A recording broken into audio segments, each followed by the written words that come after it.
everyone. Today we are going to make pancakes.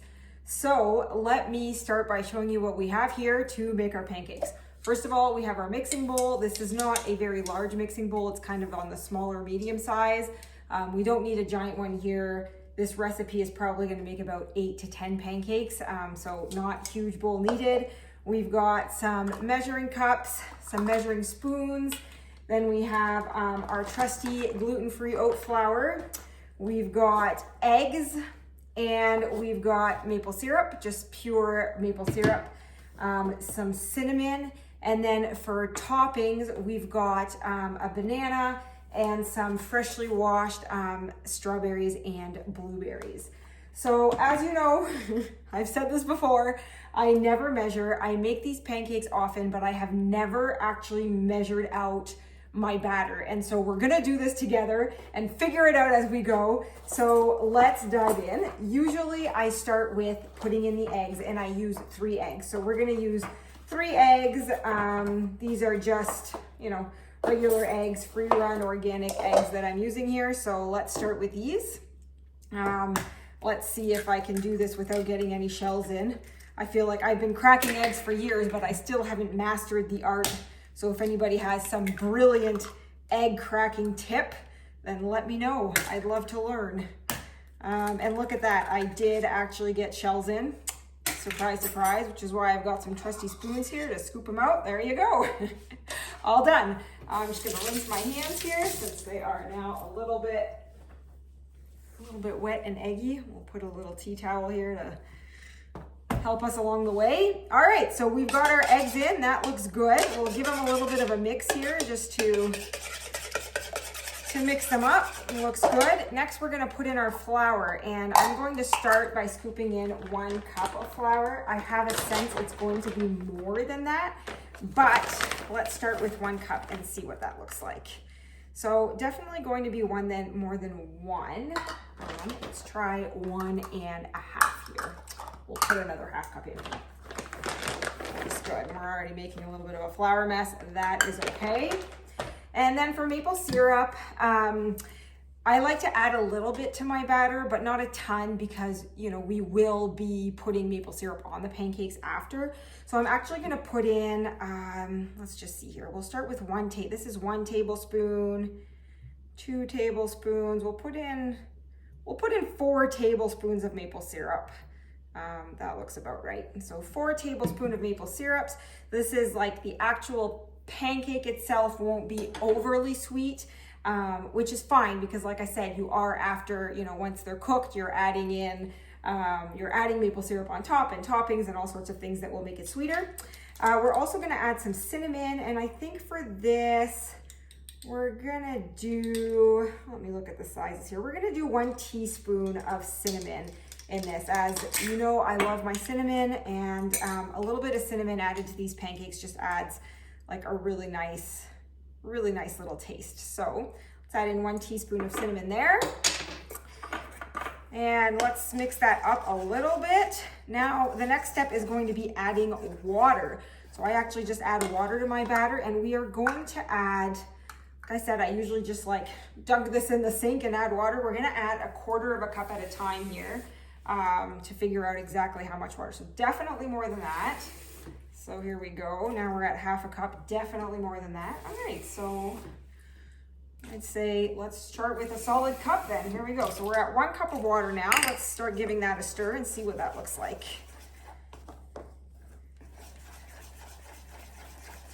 Let's give this a good stir. This is actually looking quite nice. I will show you this batter in just a moment here.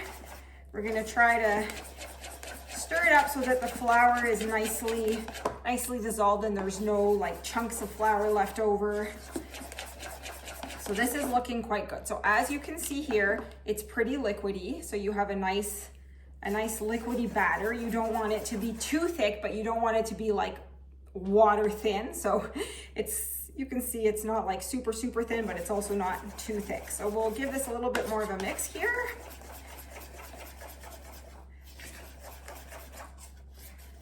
This is looking pretty good, but I'm actually going to add we're gonna add a couple more things here. So we're gonna add another 1/3 cup of flour to thicken it up just a little bit and to make a little bit more. I feel like usually there's a little bit more in my bowl than this. So that was another 1/3 cup of flour. All right, this looks much better. There we go. That is looking better. And you know what? We're gonna add another tablespoon of maple syrup. Let's just go for it. I like my pancakes to be a little sweet, so we'll add another tablespoon of maple syrup. Let's mix that in real good here. All right, this batter looks ready. So that was super simple, not a lot of ingredients to make the batter, and here's what it looks like. It's kind of like runny, but not overly runny. So next up, we are actually going to go over to the stove and start cooking them. So here we go. I'll take you to the stove with me. All right. So welcome to my stove. These camera angles are going to be a little bit wonky as I figure this out, but that's okay. It's part of the fun. So I have just a regular pan here. It's not a big one, just kind of a small one. We're going to put it on medium low heat, kind of in between. And again, like every stove is a little bit different, so it might take a little bit to figure out the exact perfect heat for you. And then I'm going to put a little bit of coconut oil in the pan. This will just help to make sure that nothing sticks. In terms of quantity here, I usually just put like about that much on a knife, so not very much, and then we just put it in there and let it melt a little bit. We're gonna let the pan heat up just a little bit. That really helps with not ruining the first pancake. You know how oftentimes we say the first pancake never works out. If you let your pan heat up really nicely, then that actually really helps ensure that your first pancake will be good. So let me put this knife aside. So we're just gonna swirl the oil so that the whole pan is well coated with it. And then essentially we're just gonna start putting our batter in. You'll see that as I've let this sit for like a minute or two, it's actually thickened a little bit, which is what we want. So with this oat flour and the water, it will absorb a little bit as you let it sit and just become a little bit thicker. So this is essentially the exact consistency that we want for these pancakes. And then I have a massive pancake spatula, which I find works so much better for flipping it. It's just a lot easier. It's just awesome. So get yourself a massive spatula. Maybe it's like a little bit of cheating, but I don't know. I'm all for it. All right, so let's pour in our first pancake here. Here we go. We'll just make it not too big, not too small, just kind of, I don't know if you can see, oh yeah, you can see that well. Most of the pan, or like, you know, half the pan is taken up at least. And we're just gonna let it go for a little bit. The first one always takes a little bit longer. Like I said, the pan is still heating up a little bit. I didn't let my pan heat up for very long. Usually I would let it heat up a little bit longer. But you'll essentially see that eventually there will be kind of like little bubbles that start coming up in the pancake, and that's kind of when you know that it's ready to flip. And so we'll just kind of wait a minute here for that to happen. And then you'll see the second, third, fourth one, they're a lot faster and a lot easier. You might actually have to adjust the temperature of your stove as you move forward, because as it gets hotter, they might start burning a little bit. Or like I said, every stove is a little bit different, so you just kind of have to play it by ear and figure it out as you go. But you'll see now the edges here are kind of starting to get a little bit darker. Oh, and we've got a bubble in there, so I don't know if I can show you this, but the edges are a little bit darker. We've got some bubbles coming up. So we're gonna try to flip this one. There we go, that is a nice pancake. We'll flip it over. I like to squish them down a little bit. I don't know if everyone does this, maybe not. I like to squish them down a little bit just to help them kind of cook. And something I did not get is a plate, so let me grab a plate to put these on. So essentially I just stack them up on a nice regular plate here. So our first one looks done. Not bad for a first pancake, right? It's not ruined, it's edible. So we'll put it on our plate and we'll do another one together here. Just to see, I'll show you how it kind of changes. Obviously the second pancake is always looks nicer than the first one. I don't know why, that's just the way it goes, but it is what it is. We'll still enjoy the first pancake. It still tastes just as good. So let's let this one go a little bit again. You can see it's kind of already starting to brown a little bit on the sides, and some of the bubbles are already coming up. And if the base of it starts browning too quickly, then that's when you know to just turn down your oven a little bit, or not your oven, sorry, your stove, especially if you notice that the bottom is starting to be very black very quickly, then you know to just turn it down a little bit. Right now I'm at like just below the M for medium on it, so we'll see. So again, we've got some bubbles popping up here, and the edges are brown, so we're gonna go ahead and flip it. Ta-da! Oh, that looks beautiful. And then I like to squish it down again. It just helps to ensure that it's not too thick and that the center will be cooked as well.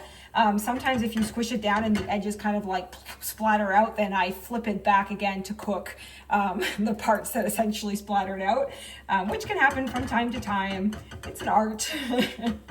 So here we go. This is looking good. Look, we got some nice browning on that side. This one did actually splatter out a little bit, so I'm going to flip it again. Just quickly to get just those little splattered edges a little bit, and then flip it again, and that is looking good. So here is our second pancake. So you essentially just keep going like this until your batter is done, and then I will show you how how I like to plate and present them. So I'll be back in a second when all my pancakes are cooked. All right, all of the pancakes are cooked now. That made 9 pancakes all around the same size, which is awesome. That's a good amount of pancakes. So you can easily adjust the recipe by just adjusting the ingredients based on if you want less or more or whatnot. So what I have done now is I put 2 pancakes in a large plate, and this is the fun part. This is where we get to dress it up. So I have cut up some banana, I have cut up strawberries, and I have some blueberries.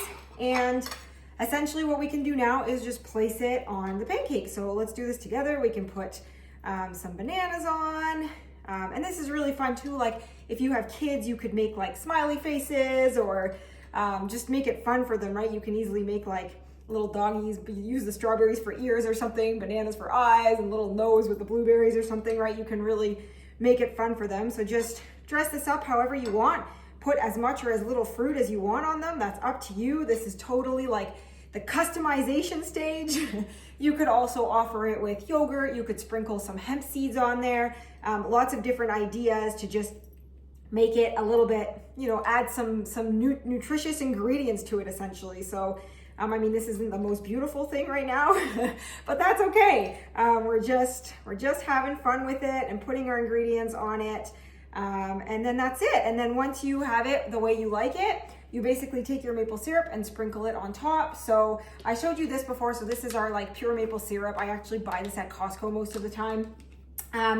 But here's a fun trick. You can buy these little, these are actually made, they're dispensers for oil, but having a 4-year-old who loves maple syrup, I actually love this for maple syrup because it dispenses the maple syrup very slowly, so we don't get massive maple syrup messes. So if I show you this, we'll do it together. We'll just kind of drizzle it on top like this. See, it gives like a nice slow drizzle of maple syrup, and then we have this beautiful pancake with bananas, strawberries, blueberries. Like I said, be creative, add different things. You could sprinkle some hemp seeds, add some yogurt.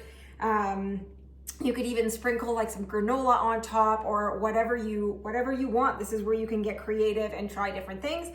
So here is our beautiful pancake. Thank you for making these with me today and figuring out the recipe. I hope you enjoy.